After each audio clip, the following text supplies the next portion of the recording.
मेरे प्यारे भाइयों, बहनों और बच्चों, सहज रहना एक गुण है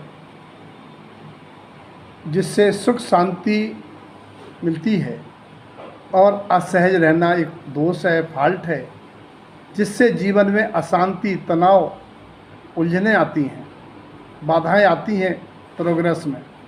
अच्छा ये बताओ, लाइन में अगर फॉल्ट हो तो झटका मारती है ना, और उपकरण भी जल जाते कभी कभी फॉल्ट होने से। सहजता या नॉर्मल रहना ये वस्तु का, प्राणी का स्वभाव है, इस प्रकृति का संदेश है। जैसे खौलता हुआ पानी गैस बंद कर देने पर उसे अपने सहज नॉर्मल टेम्परेचर पर कौन लाता है? कोई नहीं लाता। वह तो अपने आप अपने समय से नॉर्मल हो जाता है। कैसे नॉर्मल हो गया? जो असहज एवं नॉर्मल करने वाले गर्मी देने के जो कारण थे उनको अलग कर दिया। इसीलिए भैया सहज रहने के लिए कुछ नहीं करना पड़ता है, बस जो असहज करने वाले संयोग हैं, साथी हैं, पदार्थ हैं, वस्तुएं हैं, उनसे दूरी बनाना। और हम तो कहते दूरी भी नहीं बनाना, उन्हें अपने से अलग मान लेना और जान लेना, स्वीकार कर लेना, एक्सेप्टेंस। आपने देखा होगा सहज टेम्परेचर के पानी को असहज यानी गर्म करने में बाह्य का आश्रय लेना पड़ा। ऐसे ही प्राणी जब दूसरे का आश्रय लेता है, सोच करता है, दूसरे से काम बनना समझ लेता है, उसी अनुसार आचरण करता है, तब वो कर्ता बन के जिम्मेदारी का लबादा उड़ के असहज हो जाता है। अच्छा, पानी को पर्वतों से समुद्र तक, ऊंचाई से निचले स्थान तक कौन लाता है? भैया कोई नहीं लाता। नदियाँ अपने गुरुत्व बल से स्वयं ही पानी बढ़ता जाता है, जबकि नीचे की मंजिल से ऊपर की मंजिल में पानी चढ़ाने के लिए आपको मोटर आदि बाह्य ताकत लगाना पड़ती है। ऐसे ही प्राणी के कर्तापना, मैं करूँगा, मुझे करना है, उन्होंने कर दिया, ऐसा कर दिया, वैसा कर दिया आदि बाह्य बल, जो विपरीत सोच के बाह्य बल हैं, जिन्हें तनाव भी कहते हैं, जिसके फलस्वरूप गुस्सा, लालच, अहंकार, धन आदि वस्तुओं को प्राप्त करने की प्रक्रिया विचारों में धमा चौकड़ी मचा देती है और प्राणी असहज हो जाता है। यदि बहते पानी की धार में प्राणी बहता रहे सहजता से तो किनारे लग जाता है। बस स्वीकार करना है कि प्रकृति में सब व्यवस्था स्वयं होने की है। अच्छा ये बताओ भाइयों, क्या फूल से फल होने में कुछ करना पड़ता है, या अंडे से पक्षियों के निकलने में? अच्छा, गर्भ में शिशु की व्यवस्था वृद्धि कौन करता है? भाइयों ये सब क्या सहज प्रक्रिया नहीं है? है। फिर प्राणी सुख शांति के लिए कुछ न कुछ क्यों करता रहता है? सहज रहने के लिए भाई कुछ भी नहीं करना है।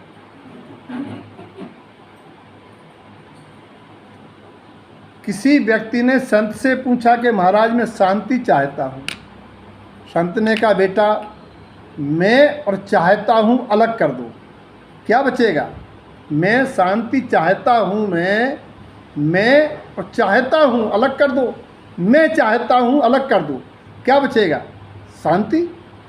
अगर जीव चाहे बंद कर दे तो सहज हो जाए। और सहजता, शांति आत्मा का स्वभाव है, जीव का स्वभाव कहीं बाहर से नहीं लाना है। बस मैं करता हूँ, मैं कर सकता हूँ, मैं करूँगा, ये बातें अंदर से निकाल दो। कमरे को सहज करने के लिए क्या करना? खिड़की दरवाजे खोल दो। लोग एसी लगाते हैं तो एसी से सहज नहीं होता है। एसी की सहजता स्थायी नहीं है, और सब सहज है। मौसम बदलते ही टेम्परेचर, वातावरण सहज हो जाता है। या फिर उस गर्मी को में सहज रहने की आदत डालो तो 48 डिग्री का टेम्परेचर भी सहज लगेगा। इसीलिए भैया सहज रहने के लिए प्रकृति के गोद में आ जाओ, प्राचीन संस्कृति सभ्यता अपना लो, मानवतापूर्ण सोच, भाईचारा, हृदय में दया का भाव प्राणी मात्र के लिए रखो। अपने बेटा बेटी, दूसरे के बेटा बेटी में फर्क नहीं लगेगा। दूसरों के दुख को अपना दुख, अपना सुख दूसरों के सुख में लगाओ, तब प्राणी बहने वाले पानी को देखने की तरह साक्षी हो जाएगा। अच्छा ये बताओ, आप कभी किसी नदी के किनारे घाट पर खड़े हो जाएं, आप देखेंगे नदी में निर्मल जल बह रहा है, कभी गंदा जल भी आ सकता है। उसी नदी में कभी फूल बह सकते हैं तो कभी कांटे। उसी में आपने देखा होगा कभी पेड़ पौधे बह के आ रहे हैं तो कभी डेड बॉडी भी बह के आ रही है। अच्छा ये बताओ, आप गए इसलिए बह रही है, आप देख रहे हैं इसलिए बह रही है, आप अच्छा मान रहे हैं तो बह रही है, और बुरा मानेंगे तो बहेगा कि नहीं बहेगा? क्या आपके अच्छे बुरे मानने से बहेगा? अच्छा आप चले आएंगे घाट से तो क्या बहना बंद हो जाएगा? ऐसे ही संसार का जो परिणमन है, व्यवस्था है, वो आपके सहज असहजता से नहीं है, वो तो चल ही रही है। आप उसको देख के असहज हो जाते हो। आप अगर असहज ना होना चाहें तो कोई परिस्थिति आपको असहज नहीं कर सकती है। इसीलिए हे भाइयों, अगर सहज होना है तो कुछ बातें आपको शेयर करता हूँ। बेसमझ व्यक्ति गलत फहमी में असहज हो जाता, उग्र हो जाता।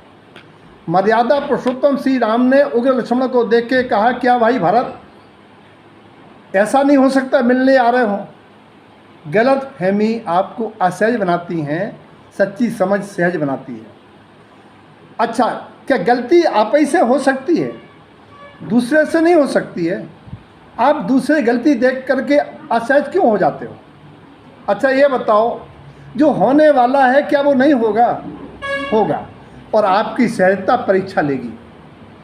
मीरा सुकरात को जहर पी के सहजता की परीक्षा देना पड़ी, और इसको भी कीलों से ठोका गया, फिर भी वो सहज रहे, प्राणियों के सद्भावना व्यक्त की। मुनि पारसनाथ उपसर्ग सहजता से सहन करते गए,